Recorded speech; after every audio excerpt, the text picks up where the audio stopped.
Welcome back to Blake's Den. So this is my obscure Turner Ranger, which is a four-wheel drive, four-wheel steering tractor based upon a Mini. In the last video you saw I got it running quite sweet. In this video I need to do some work to fix the handbrake on it. Why do I need to do that? Well, by the time this video comes out on YouTube, this will be on display at the NEC Classic Car Show 2023 on the Mini Kits stand in Hall 5. So if you are planning on going to the show, please go along and have a look. So the handbrake is actually buried away right down here, and you really can't see it very well, but it's actually transmission brake. So you've got the drive shaft comes out of the engine here and runs that way, and it's a disc brake on there. I think it's like a 7-inch disc brake. When I googled it previously, I think it's come up the part number for a go-kart. I put some new pads in there about 3 years ago. It still doesn't work. What I think the problem is, I think the handbrake itself, it just isn't pulling enough. It's like the cable's too slack. So we need to tighten that up. To tighten that up, I need to get it up the ramps. To get it up the ramps means I need to get it running. So in the last video we got this running, it was running really terrible. Since then I've put in some different spark plugs, some NGK BP5 ES, which are a slightly hotter plug, which I think will help with the fouling, or trying to stop the plugs from fouling. So right, I'm going to get this up the ramps, and then I can get under it, and then we can have a play around with the handbrake.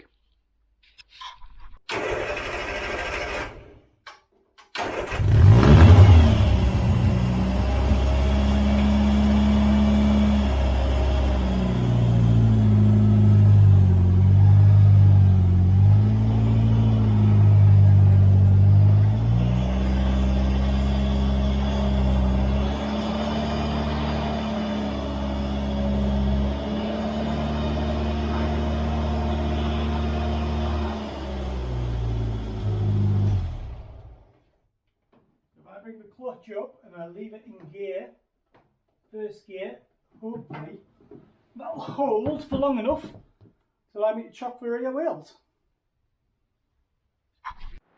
So the cable we've got here is the handbrake cable, and it goes through like a 90-degree bend and connects onto the back of the handbrake up there.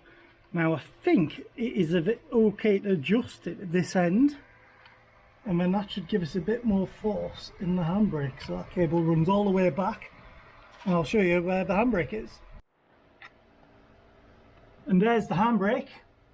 See, there's a disc here, and it's operated by a little caliper, and the cable activates the caliper on the disc. So I think I just need to tighten up that cable. I do have an operator's manual for this, and it said the easiest way to adjust the handbrake is to take the handbrake cable off, or the handbrake lever off, which I've done. You can see there's 2 bolts down there with bushings on. Those bolts aren't captive, so you've got to reach up from below and put a spanner on the end of them. And yeah, you need like arms like Mr. Tickle to be able to do it. Thankfully I do have arms like Mr. Tickle.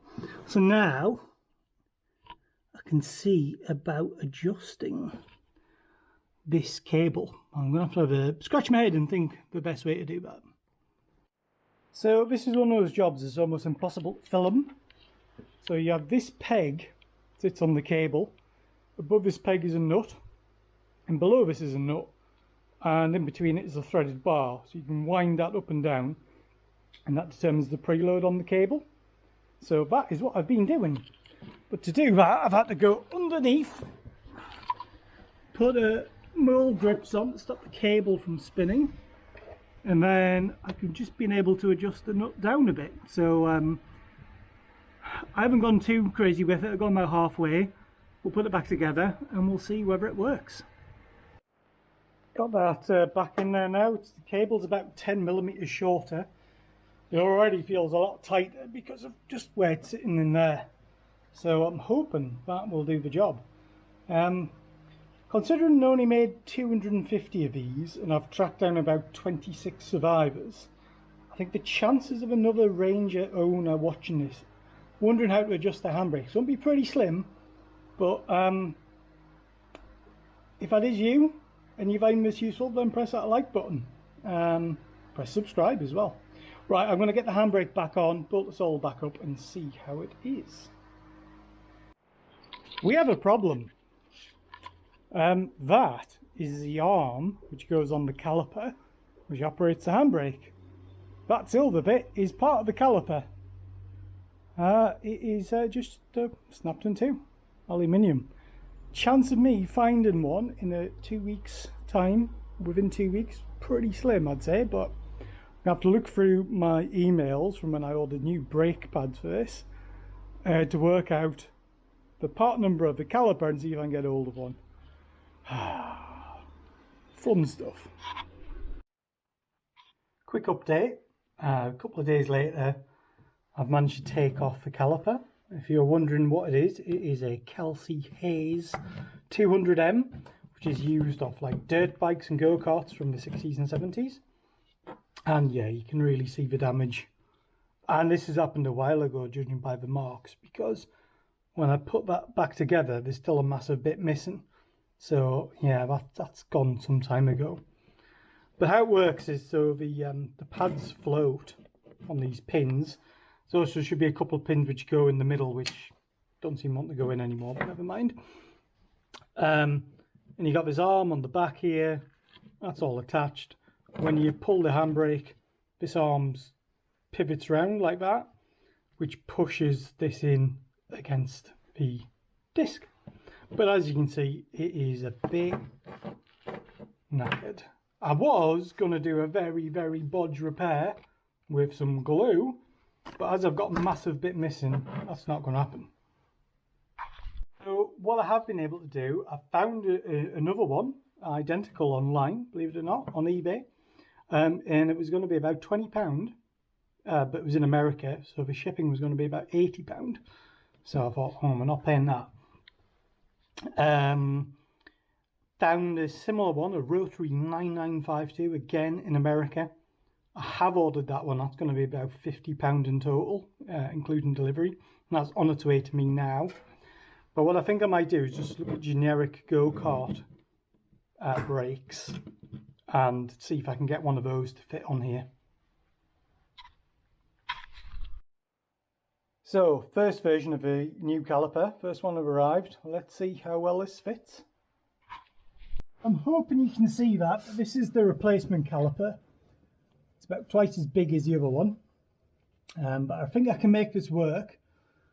If I replace this linkage with a shorter one, that would actuate the arm and then make the handbrake work. Then to actually mount the caliper, I don't think I can use any of the brackets I've got. I think I'm going to have a drill into the caliper and just put a bolt in. That's probably going to be the easiest way of doing it, I think.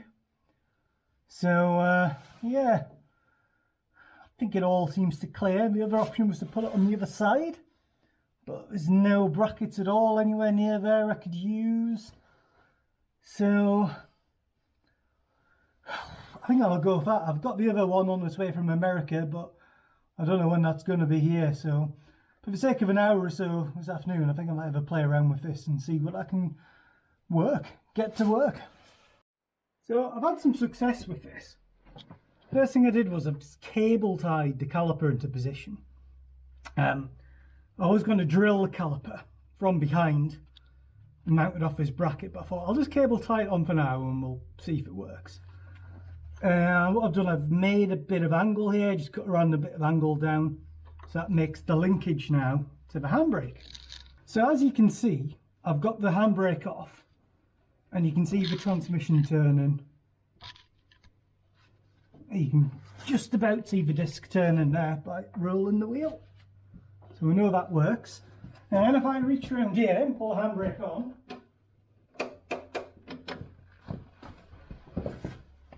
it will move a little bit. It then sort of locks up and you can see it wanting to pull the cable tie and bend the bracket, but it kind of holds it in position. And yeah, that's what I'm going for really. Obviously I just need to drill that caliper to mount it properly. or find a more permanent temporary securing of it. So now that's in position, I can secure that caliper and drill it and bolt it in. I'm not going to do that straight away. The other caliper I've ordered, which might fit and might work better, as that's come all the way from Chicago, and it's currently on the trackings in Heathrow. Today, Saturday afternoon, I need this finished by Wednesday. There's a fighting chance it may turn up in time. If not, I'll go with this temporary solution I've got here. I just need to secure that caliper a bit better. So I've decided I'm going to go with this caliper, and X marks the spot. So I'm going to drill a hole in there, and I'm going to tap that out M8. So I can put a bolt in. Ignore the nut, I was just testing to see if it was an M8 bolt. So that bolt will go in here, and that'll go through the bracket on the tractor and help hold the caliper in place. Now it's right towards the edge here. It's not ideal, but I'm just going to go for it and see what happens. Failing that, it'll be back to cable ties. Well, that went surprisingly well. The caliper's in there, bolted up, only single bolt. I'd prefer two, but it's not like this is being used as the main brake, it's just a handbrake, and I don't use this enough anyway, but it'll do. So does it work? So let's put you here. And then if I roll it, so yeah, that's rolling fine. Put the handbrake on, and it does lock up. It rolls a tiny bit because it's a transmission brake and you've got play in the transmission. But yeah, that's working now. So I think that'll help me very much when I need to load this up onto my trailer. I'm going to take it for a quick test drive to celebrate. A couple of days later, and the second caliper has turned up all the way from Chicago. It's not bad actually, about a week for it to turn up, so pretty impressive.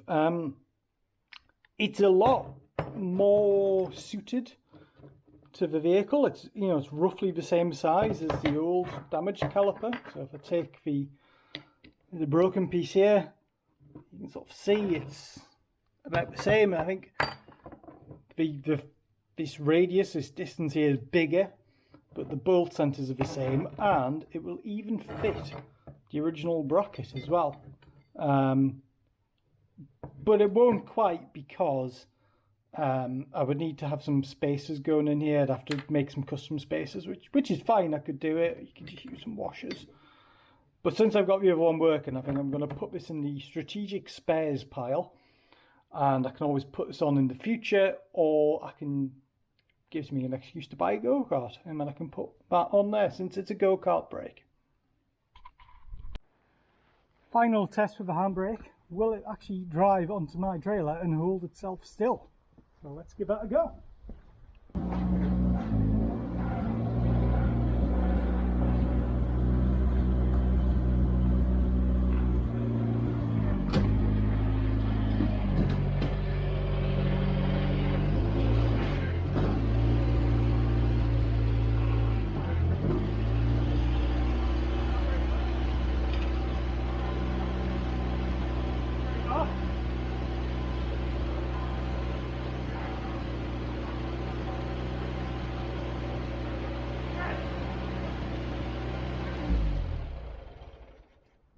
Leave it in gear though, because it doesn't feel that great.